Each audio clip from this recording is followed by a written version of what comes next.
Fine student, तो इस class में हम लोग बहुत इंपॉर्टेंट एडिटोरियल पढ़ने जा रहे हैं और इसमें देखने जा रहे हैं हम लोग कि यूएसए का, जैसे कि यूएस ने अनाउंस किया है, डोनाल्ड ट्रंप जो कि 47th प्रेसिडेंट बने हैं यूएस के, उन्होंने अनाउंस किया कि हम इंपोर्ट टैरिफ लगाने जा रहे हैं।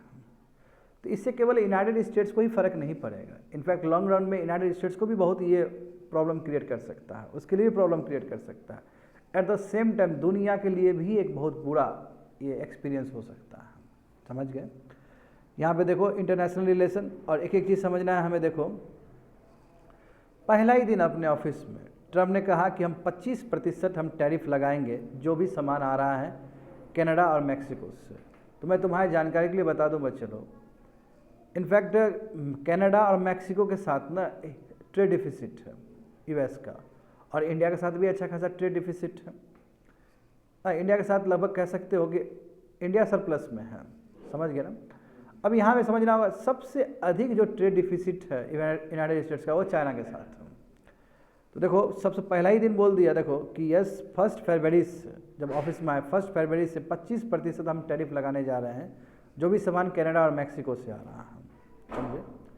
एंड और इसने जो बोला कि जो नेफ्टा जो था एग्रीमेंट, याद होना चाहिए, यूएस से मैक्सिको कनाडा जो ट्रेड डील था उस पर फिर से हम विचार करेंगे, क्योंकि ये हमारे लिए उतना अच्छा नहीं है, ये यूनाइटेड स्टेट्स के लिए अच्छा नहीं है, इसलिए रीनेगोशिएट करेंगे इस ट्रीटी के ऊपर। दूसरी बात है ये, इसने ये भी कहा कि यस 10% हम चाइनीज़ इंपोर्ट पे भी ड्यूटी लगाएंगे। ठीक है? And beside tariff on import also from European union का भी वो भी सोच रहे हैं, यूरोपियन यूनियन से भी हम टैरिफ लगाएंगे, हर जगह ही टैरिफ लगाने जा रहा है ये। ठीक है? और ब्रिक्स कंट्री को भी धमकाया है कि यदि तुम लोकल करेंसी में ट्रांजेक्शन करोगे तो 100% हम टैरिफ लगा देंगे। तो सबको धमका रहा है ये मोर और लेस। ऑब्वियसली नुकसान होगा, मैं बताऊंगा तुम लोग कैसे नुकसान होगा यूनाइटेड स्टेट्स का, वही तो समझना है। देखो ये डोनाल्ड ट्रंप का, देखो डोनाल्ड ट्रंप, अब बात वही अमेरिकन फर्स्ट, इसका नारा ही अमेरिकन फर्स्ट। और ये आदमी मैं पहले भी बता चुका हूँ, डोनाल्ड ट्रंप का एक ही चीज़ श्योर है कि जो चीज़ अनश्योर है, कुछ भी कर सकता है, अनसर्टेन। एक ही सर्टेनिटी है कि ये इसके टेन्योर में अनसर्टेनिटी होने जा रहा है, कुछ भी हो सकता है। ठीक है? इसका पहला ही दिन इनॉग्रल स्पीच में ही पता चल गया। अब यहाँ पे हमें देखते हैं कि इसका मन है कि भाई जो मैन्युफैक्चरिंग यहाँ से दूर दराज में कर दिया गया, चाइना में, वियतनाम में सब कर दिया गया, अब फिर से ब्रिंग बैक करें, लाएं, ताकि यहाँ के लोगों को रोज़गार मिले। ठीक है, कोई गलत सोच नहीं है, मगर आप मैन्युफैक्चरिंग करो, आप इनिशिएटिव दो, क्यों इस तरह के इमिग्रेंट पॉलिसी सब ला रहे हो, है ना? क्योंकि आप यदि इमिग्रेंट्स को रोकोगे तो वही इमिग्रेंट्स की वजह से तो आज आप यूएसए बने हो। समझ गए? यहाँ पे देखो बेसिक जो आर्गूमेंट है डोनाल्ड ट्रंप का कि दुनिया ने बहुत बेनिफिट उठाया यूएस के लो टैरिफ से, क्योंकि मार्केट खोल दिया गया यूएस का, इसका बहुत फ़ायदा हुआ। नहीं, ग्लोबलाइजेशन से दुनिया को बहुत फ़ायदा हुआ, यूएस को उतना फ़ायदा नहीं हुआ। ठीक है? और यूएस का जो अपना जो मैन्युफैक्चरिंग हाउस था वो पूरे तरीके कमज़ोर हो गया, क्योंकि वो सब आउटसोर्स हो गया, दूसरे कंट्री में चला गया।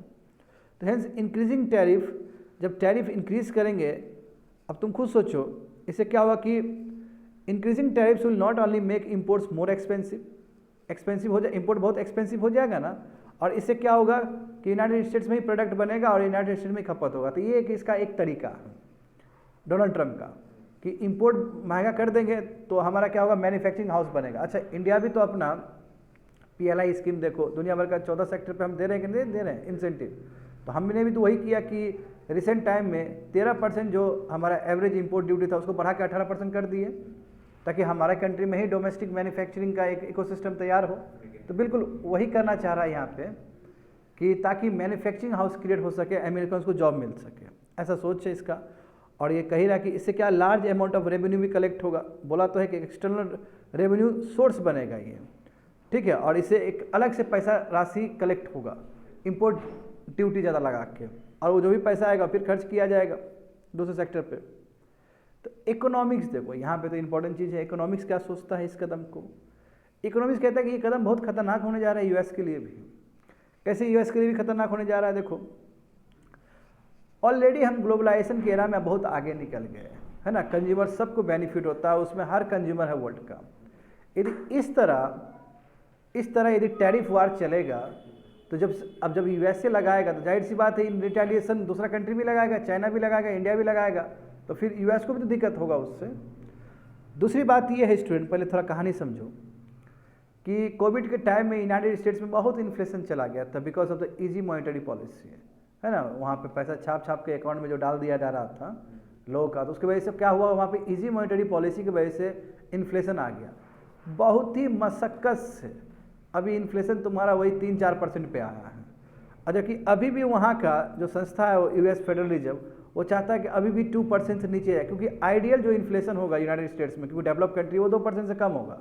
मैं अभी भी 2% आया नहीं है। अब तुम खुद सोचो, यदि इम्पोर्ट ड्यूटी इतना ज़्यादा लगा देगा, यदि इम्पोर्ट ड्यूटी इतना लगा देगा तो कहीं ना कहीं जो यूनाइटेड स्टेट्स जो सोच रहा है कि हम अपना जो इन्फ्लेशन है 2% से नीचे ले जाए, तो 2% से नीचे नहीं जाने वाला है। इसलिए in long run United states को बहुत नुकसान होगा इसका, समझे। वही चीज़ वहाँ पे लिखा गया है, समझो बात को। तो substantial increase in tariff could have a variety of implications. For instance it could increase prices for American consumers, दाम बढ़ जाएगा ना अमेरिकन कंज्यूमर्स के लिए। हाँ, जो पहले 10 रुपये मिलता था वो 20 रुपये मिलेगा वहाँ पे। Resulting in overall lower demand, demand क्या हो जाएगा, कम हो जाएगा, क्योंकि महंगा हो जाएगा तो डिमांड कम हो जाएगा वहाँ पे। इससे क्या हो जाएगा, फिर तुम्हारा कॉस्ट पुश इन्फ्लेशन हो जाएगा। जबकि यूनाइटेड स्टेट्स चाहता है कि क्या करें, हम इन्फ्लेशन को कम करें, 2% से कम करें, तो ठीक उल्टा हो जाएगा, नहीं हो जाएगा। अभी तक 2% से नीचे नहीं ले जाया गया। कितना सोच रहा है ये लोग, कब से प्रयास कर रहा है फेडरल रिजर्व वहाँ का कि 2% से कम ले जाए। इससे तो इन्फ्लेशन आ जाएगा, फिर ये प्रॉब्लम हो जाएगा फिर, समझे। It could also push up the inflation rate which the USA already struggling to bring the medium term target of 2%। आया समझ में ना। ये सब्सटेंशियल इंक्रीज होगा इन्फ्लेशन रेट में। हाँ, तो इससे क्या होगा, फिर फेडरल रिजर्व को अपना इंटरेस्ट रेट बढ़ाना पड़ेगा। वो करने के लिए इंटरेस्ट रेट बढ़ाना पड़ेगा, और जब इंटरेस्ट रेट बढ़ाएगा तो और प्रॉब्लम हो जाएगा, इससे और इन्फ्लेशन आने का चांस रहेगा यूनाइटेड स्टेट्स में।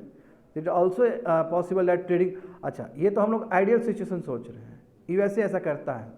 जाहिर सी बात है, जब USA करेगा तो जो भी ट्रेडिंग पार्टनर है वो भी तो रिटेलिएटिव मेजर लेगा, वो भी टैरिफ बढ़ाएगा। इससे कौन हो, फिर US का एक्सपोर्ट हट हो जाएगा।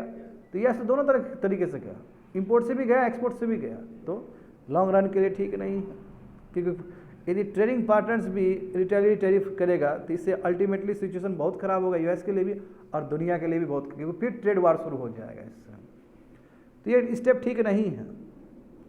इंडिया को क्या करना चाहिए, इंडिया को बहुत सोच समझ के काम करना चाहिए। ऑलरेडी डोनाल्ड ट्रंप ने कहा है कि हम 100%, जैसे कि हमने पहले भी बताया, 100% टैरिफ लगा देंगे ब्रिक्स कंट्रीज के ऊपर, यदि तुम्हारा वो अपने लोकल करेंसी में ट्रांजैक्शन करता है तो, ठीक है। तो अभी हमें, और हमारा जानते हो कि ट्रेड डिफिसिट है, मतलब हम ट्रेड सरप्लस में है, USA ट्रेड डिफिसिट में है इंडिया से भी। तो हम लोग ये कर सकते हैं, कुछ कुछ सामान वहाँ से ही मंगा के उसको खुश कर सकते हैं, ऐसा ऑथर ने बोला है। इंडिया को प्रैग्मेटिक अप्रोच से चलना चाहिए, ठीक है। अभी हम लोग, हाँ ऐसे भी इंडिया नेट इंपोर्टर है ना रेस्ट ऑफ द वर्ल्ड से, ठीक है। तो थोड़ा सा सामान US से मंगवा लेते हैं ताकि खुश हो जाए। और कोशिश यही होना चाहिए कि कोई कम्युनिकेशन गैप ना हो। और दूसरी बात है कि चाइना और इंडिया में अंतर है, ठीक है। चाइना का युद्ध चल रहा है तो ठीक है, मैं यदि United states Donald Trump China और इंडिया को इक्वल फुटिंग पे देखे तो वो गलत चीज़ है। हमें ये होने नहीं देना चाहिए, और हमारा कम्युनिकेशन गैप कुछ नहीं होना चाहिए, ताकि लॉन्ग रन में इम्पैक्ट ना पड़े, नेगेटिवली इम्पैक्ट, क्योंकि USA चाहिए भारत को आए के लिए। That's it, completed.